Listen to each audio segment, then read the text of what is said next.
अपनी नाकामयाबियों के लिए हमारे पास बहुत से बहाने होते हैं। हम अपने माता पिता, परिवार और अपने आसपास के माहौल को भी दोष देने लगते हैं। ये बात अलग है कि हम जहाँ पैदा हुए, हमारे माता पिता, उनके बीच के रिश्ते और हमारी आर्थिक स्थिति का हम पर और हमें मिलने वाले मौक़ों पर असर पड़ता है। और जन्म से ही सब कुछ तय नहीं होता। ऐसा नहीं होता है कि आप बिना रुकावट के सफलता की सीढ़ियाँ चढ़ने लगते हैं। नाकामयाबी जीवन का एक हिस्सा है, लेकिन उसके लिए दूसरों को दोष देना और बहाने बनाकर उसको छुपाना गलत है। अपनी नाकामयाबियों को हमें बहाने बनाकर उससे पीछा छुड़ाना नहीं है, बल्कि अपनी नाकामयाबी से सीखकर खुद को कामयाब बनाना है। कभी भी सब कुछ एक साथ गलत नहीं होता। हमने क्या किया यह भी महत्वपूर्ण है। फेल होने पर यह बात समझना बहुत ज़रूरी है कि हमने क्या किया। जो किया वो सही था, क्या उसे और बेहतर किया जा सकता था। जब आप खुद से ऐसी बातें पूछेंगे तो आपको नए अवसर मिलेंगे और आप कामयाब बनेंगे। अमेरिकन लेखक जे.के. रॉलिंग कहते हैं कि हम कैसे और कहाँ पैदा हुए, इससे ज़्यादा मायने रखता है कि हम आगे कैसे बढ़ें। हर इंसान के अंदर एक खास शक्ति, सामर्थ्य या ताकत होती है। एक ऐसी शक्ति जो हमसे नामुमकिन चीज़ भी करवा देती है। सिर्फ शक्ति का होना ही जरूरी नहीं है, हमें अपने अंदर की शक्ति की जानकारी होना, उसे सही दिशा में इस्तेमाल करना भी जरूरी होता है। हम सब अपनी सोच से कहीं ज़्यादा मजबूत और शक्तिशाली होते हैं, पर हम ज़्यादातर सोए ही रहते हैं। हमें अपनी शक्ति का पता ही नहीं रहता। हम दूसरे सफल लोगों को देखते हैं और भूल जाते हैं कि उनके जैसा और उनसे बेहतर बनने की शक्ति हमारे अंदर भी है।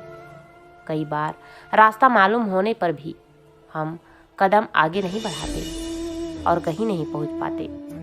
अपनी शक्ति के साथ सही दिशा में बढ़ाया गया छोटा सा कदम भी बड़ा बन जाता है। लेखक यशपाल कहते हैं कि जागी हुई चींटी की शक्ति सोए हुए हाथी से अधिक होती है। खुशियों की तलाश में हम इधर से उधर भागते रहते हैं। खुशियों की तलाश में हम कभी लोगों का पीछा करते हैं तो फिर कभी चीज़ों का। हमारी पसंद, नापसंद, लालच और कई सुविधाओं की चाह भी हमारी खुशियों के रास्ते में आती रहती है और हम टेढ़े मेढ़े रास्तों पर दौड़ते रहते हैं। हमें लगता है कि सुख, सुविधा और धन का होना ही खुशियाँ हैं। हम अपनी खुशी अपने अंदर नहीं बल्कि बाहर उन चीज़ों और लोगों में ढूंढते हैं जो सिर्फ 2 पल की खुशियाँ देकर गायब हो जाती हैं। पैसे और सुख सुविधाओं के साथ आप खुश हो सकते हो, लेकिन आप लंबे समय तक खुश रह नहीं सकते। खुश रहने के लिए आपको सरल और साधारण होना पड़ेगा। जब आपका मन बिना किसी वजह और बिना किसी ज़रूरत के खुश रहने लग जाएगा, उस दिन आप सरल बन जाएंगे। रविंद्रनाथ टैगोर ने कहा है, खुश होना सरल है, सरल होना मुश्किल है। इस दुनिया में लगभग हर इंसान ये चाहता है कि उसके सारे काम आसानी से होते चले जाएं, ना कोई रुकावट आए और ना ज़्यादा किसी से मदद लेनी पड़े। अपने काम में रुकावट आने से हम डरते हैं। हम भूल जाते हैं कि बड़े काम बड़ी कोशिशों की मांग करते हैं। हम रुकावट से ज़्यादा संघर्ष करने से डरते हैं। हम समस्या से ज़्यादा उसका समाधान करने से डरते हैं। लेखक टोनी सोरेनसन कहते हैं, चुनौतियों का सामना करना हमें तोड़ता नहीं, हिम्मती बनाता है। हमारे संघर्ष हमारी ताकत होते हैं। जब हम अपनी चुनौतियों को अच्छे अवसरों के रूप में देखने लगते हैं तो मजबूत होने लगते हैं। हर कठिन दौर से हम ज़्यादा समझदार होकर बाहर निकलते हैं। हमारे मन में हर समय विचारों की भागदौड़ चलती ही रहती है। हम सभी कभी न कभी खुद को खास विचारों से घिरा पाते हैं। हमें अपने भावों और हालात से दूर भागने की जरूरत भी नहीं है। खुशियाँ हासिल करने के लिए एक साथ सब बदलने की कोशिश न करें। विश्वास और हौसले के साथ बदलाव की ओर छोटे छोटे कदम बढ़ाएं। लेखक जय डिक्सन कहते हैं, ध्यान बदलाव पर रखें, नतीजों पर नहीं। केवल नतीजों की ओर देखने से कुछ नहीं बदलता। बीती हुई बातें हमेशा याद आती रहती है और बीता हुआ अनुभव अगर बुरा हो तो वो बार बार हमें परेशान करता रहता है। अक्सर हम अपने बीते हुए कल की चिंता में खोए रहते हैं या फिर आने वाले कल में क्या होगा इस बारे में सोचते रहते हैं। क्या हुआ या क्या होगा, इसी में हम इतने उलझे हुए होते हैं कि जो सामने में हो रहा होता है उसे देख नहीं पाते। हमारा देखना, सूंघना, छूना, महसूस करना सभी इंद्रियां वर्तमान में ना होकर कहीं और ही होती है। छोटा बड़ा कोई काम ही हो, जिस समय हम जो करें वही सबसे ज़रूरी होना चाहिए। कल क्या होगा इस चक्कर में ना पड़े, बल्कि आज क्या करना है इसके बारे में सोचें। जो बीत गया उसे आप बदल नहीं सकते और भविष्य में क्या होगा या क्या नहीं होगा उसे भी आप कंट्रोल नहीं कर सकते। इसलिए अपने आज में ज़िंदगी को जियो। इंसान की चाह ही उसे एक दूसरे से अलग बनाती है। हर कोई कुछ न कुछ अलग करने की चाहत रखता है। चाहतों में बड़ी ताकत होती है। हमारी चाहतें या हमारी इच्छाएं ही हमें ज़िंदगी के मज़े लेना सिखाती है। जिस व्यक्ति के अंदर कुछ नया करने की चाह नहीं होती, उसकी ज़िंदगी में सिवाय बोरियत के कुछ नहीं होता। ज़िंदगी धीरे धीरे हमें उस ओर ले जाती है जो हम करना चाहते हैं। इस रास्ते में कई रुकावटें और डर पैदा हो सकते हैं, जिन्हें सुना समझा जाना जरूरी होता है। अपने डर से मुंह न मोड़े, उस पर काम करें। हर पार की गई बाधा आपको अपनी मंजिल के करीब ले जाएगी। ब्रायन ट्रेसी कहते हैं, हम तभी आगे बढ़ पाते हैं जब कुछ नया करने की राह में आने वाली असहजता का सामना करना सीख जाते हैं। आजकल लोग बातें बनाने में माहिर हो गए हैं। वो दूर से देखकर ही किसी व्यक्ति के बारे में खुद ही कुछ न कुछ राय बना लेते हैं। कोई अगर परेशान है तो वो ये नहीं जानना चाहते कि वो परेशान क्यों है, बल्कि लोग अपने मन से 4-5 किस्म की परेशानियां जोड़कर उस व्यक्ति के बारे में बातें बनाने लग जाते हैं।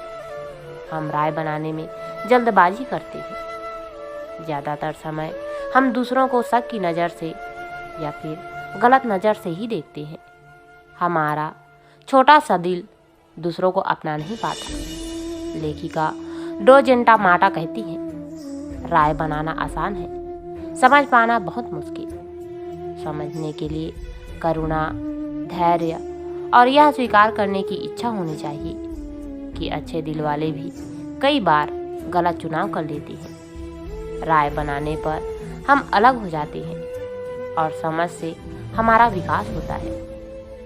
जीवन कई घुमावदार मोड़ों की एक श्रृंखला है। हर मोड़ पर हमें यह चुनाव करना होता है कि हम आगे बढ़ें या फिर वापस मुड़ जाएं। आगे बढ़ते रहने का रास्ता हमेशा हमारे पास होता है। कोई गलती ऐसी नहीं होती जिसे माफ़ या ठीक नहीं किया जा सकता। केवल दूसरों की ही नहीं, हमें अपनी गलतियों को भी माफ़ करना पड़ता है। अपनी अच्छाई बुराई को अपनाना पड़ता है।